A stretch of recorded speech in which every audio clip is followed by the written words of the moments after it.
আসসালামু আলাইকুম, কি অবস্থা, কেমন আছেন? তো আজকে হচ্ছে জুন মাসের 1 তারিখ। তো এই মাসে আমি একটা চ্যালেঞ্জ নিয়েছি 3 দিন ক্যামেরার সামনে লেন্সের দিক তাকায় কথা বলার। এটা হচ্ছে যে একটা প্র্যাকটিস, যেটা আসলে ভাবলে অনেক সহজ মনে হলো কিন্তু বাস্তবে অনেকটা কঠিন।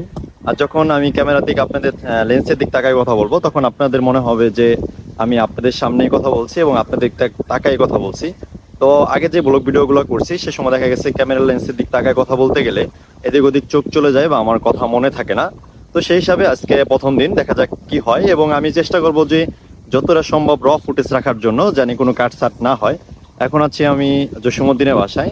আসলে ফাঁকা জায়গায় এই কারণে আসা যে আমি একটা পাঞ্জাবি পরা আছি, আসলে এই লিবাসটার একটা দাম আছে সমাজে। তো এখন মানুষের সামনে আসলে বক বক করা যায় না, বক বক করলে জিনিসটা দেখতেও খারাপ দেখা যায়। তো আমি একটা একদম ফাঁকা জায়গায় আসছি, দেখতে পারতেছেন একদম এই পাশের আবহাওয়া একদম সুন্দর এবং দেখতে অনেক সুন্দর। বাতাস যদিও কথার নয়েজ টানতে পারে, তারপরও যতটুকু চেষ্টা করব এডিট করার সময় আপনাদেরকে ওইটুক কাটছাট করে দেওয়ার জন্য। তো এরকম একটা খালি খালি পরিবেশে আসছি এই কারণেই, জানি আমি আসলে ক্যামেরার সামনে কথা বলতে গেলে কোনো সমস্যা না হয়। যদি ঘনবসতিতে বা মানুষের সামনে কথা বলতে যাই, সেক্ষেত্রে দেখা যাবে যে কথা বলতে গেলে তারা যখন আমার দিক তাকাবে তখন আমার শরম করবে বা অনেক অন্যরকম আনিজি লাগবে। ক্যামেরার দিক তাকায় আমি কথা বলতে পারবো না। তো ক্যামেরার সামনে কথা বলতে গেলে প্রথমত কয়েকটা স্ক্রিপ্ট লেখা লাগে। যদিও আমার কথা বলার অভিজ্ঞতা আছে, যে কারণে আমি কোনো স্ক্রিপ্ট লিখি নেই, একদম র ভাবে ক্যামেরা অন করে আপনাদের সাথে কথা বলা শুরু করছি।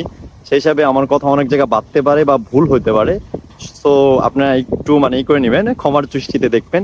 ক্যামেরার সামনে কথা বলার হঠাৎ করে আগ্রহ বা কেন আমি এরকম একটা চ্যালেঞ্জ নিলাম, সেটা হয়তো আপনারা জানতে পারেন বা আপনারা জিজ্ঞাসা করতে পারেন। এটা হচ্ছে যে এরকম না যে আমি ব্লগ ভিডিও করার জন্যই ক্যামেরার সামনে লেন্সের দিক তাকায় কথা বলতেছি, এরকম না। আসলে বর্তমান সময়ে সোশ্যাল মিডিয়াতে যদি আপনি থাকেন বা ভবিষ্যতে আপনি কোনো বিজনেস করেন, দেখা যায় যে লাইভ করতে গেলে বা ক্যামেরার সামনে কথা বলতে গেলে অনেক বাড়তে পারে। আরেকটা বিষয় হচ্ছে যে আপনি যদি রুমের ভিতর ভিডিও শুট করেন, তখন দেখা যাবে যে বাদলেও ওটা যদি আমরা এডিট করে কেটে দিই, তাহলে দেখা যায় যে বোঝা যায় না, সাবজেক্ট নড়াচড়া করে না, যে কারণে মনে হয় যে একটা কথা বলে একটা কথা বলতেছে। কিন্তু যখন আমরা বাহিরে কথা বলি, সেই সময় দেখা যায় যে যদি সাবজেক্ট তো নড়াচড়া করে, প্লাস পিছনের সাবজেক্টগুলো নড়াচড়া করে, একটা কথার পর যদি আমি বাকি কথাটুকু কেটে পরে কথাটুকু লাগাই দিই, তাহলে বোঝা যায় যে হ্যাঁ, মাঝখানে একটা কথা কাট হয়েছে। আর কাট সাট কথা তেমন একটা মানুষের ভালো লাগে না। তো সেই হিসাবে আমি মনে করলাম যে ক্যামেরার সামনে আপনাদের সাথে কথা বলি, তাতে দেখা যাবে যে আমার একটা অভিজ্ঞতা হবে 30 দিনে, এবং আপনারাও দেখতে পারবেন। এবং প্রতিদিন আশা করবো একটা একটা টপিক নিয়ে আলোচনা করা, যে কারণে দেখা যাবে যে আপনাদের কাছে দেখতেও বোরিং লাগবে না। জানি না এই পর্যন্ত আপনারা কে কে ভিডিওটা দেখছেন বা কার কার কাছে বোরিং লাগছে। যদি একদম আবুল তাবুল আপনাদের সামনে বলতেছি, কারণ আজকে কোনো স্ক্রিপ্ট লেখা নাই, আজকে সময়ও পাবো না। তো 1 তারিখ সেটা চিন্তা করে ভাবলাম যে একটা ভিডিও শ্যুট করাই যায়। হয়তো 2 তারিখ 3 তারিখ এভাবে প্রতিদিন যত যাবে কথা বলার আগ্রহ বা কথা বলার ইটা আরও বাড়বে। তো যাই হোক, এতক্ষণ যে কথাগুলো বলছি একটা কথাও তেমন একটা বাদে নাই, জিনিসটা আসলেই ভালো লাগতেছে। এবং এটা আসলে অনেক কথা বলার কারণে, মানুষের সাথে মিশার কারণে হয়তো এরকম হয়েছে। লেন্সের দিক তাকায় কথা বলতে অনেক কষ্ট হইতেছে, সেটা আমার জায়গায় আসলে আপনারা বুঝতে পারতেন। হয়তো আপনারা যখন ভিডিও দেখতেছেন মনে করতেছেন বিষয়টা একদমই সহজ, কিন্তু আসলে একদম সহজ না। যদি আপনি মনে করেন সহজ, তাহলে আপনি আপনার ক্যামেরা ওপেন করেন এবং লেন্সের দিক তাকায় কথা বলেন, তাহলে বুঝতে পারবেন আসলে বিষয়টা কতটা কঠিন। এবং আশপাশে দু একজন লোকও চলে আসছে ইতিমধ্যে, এখন বক বক করা একটা পাগলের মতন বিষয় হয়ে গেছে। যদিও আপনারা যারা ভিডিও দেখতেছেন, আমি মনে করতেছি আমি আপনাদেরকেই বলতেছি, যে কারণে আমার তেমন একটা সমস্যা হচ্ছে না। তো যাই হোক, কি বলবো, যত এখন আবহাওয়া রোদ না, দেখা যাচ্ছে যে জসীমউদ্দিনের বাসায় অনেক কাপড়রা চলে আসতেছে, তাদের সামনে বক বক করা বিষয়টা খারাপ। আর বিশেষ করে আমি পাঞ্জাবি পরা আছি, যদি আমি পাঞ্জাবি না পরা থাকতাম তাহলে দেখা যেত যে পুরো কাপাই ফেলাইতে পারতাম।